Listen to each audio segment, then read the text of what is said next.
Bonjour à tous, bonjour à toutes, bienvenue à l'Église M, ici sur notre chaîne YouTube ou peut-être que vous nous écoutez sur Spotify.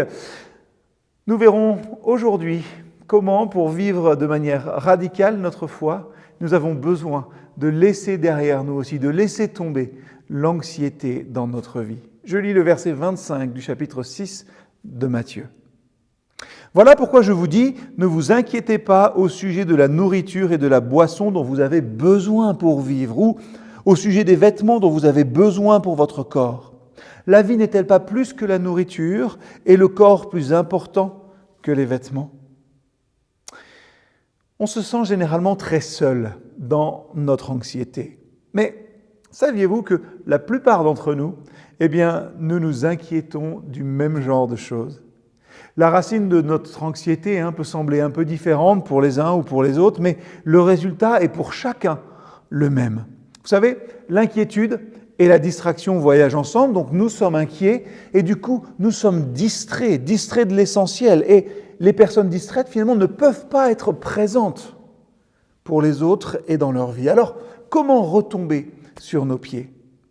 La plupart des choses qui nous inquiètent, je l'ai remarqué, ne se produisent pas réellement.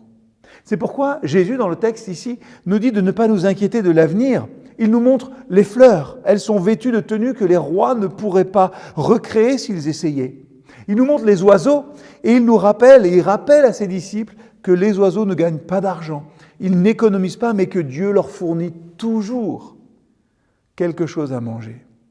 Jésus nous invite ici à regarder les choses qui existent réellement et pas les choses qui n'existe pas.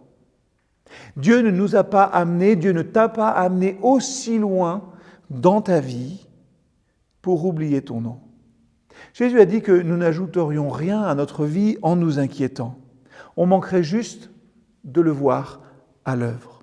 Alors, plutôt que de vivre nos vies, vous savez, distraits, nous ferions mieux de croire fermement que Dieu agira encore.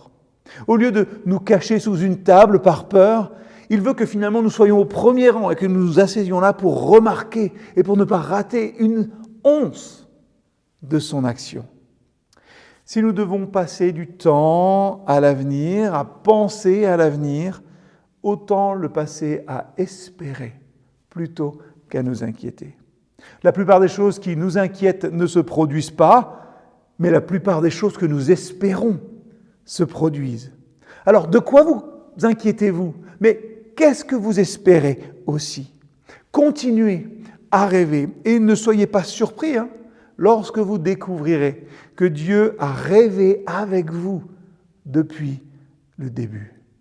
Une simple question aujourd'hui que vous pourrez transformer en prière. Qu'est-ce qui vous préoccupe en cet instant ? À bientôt.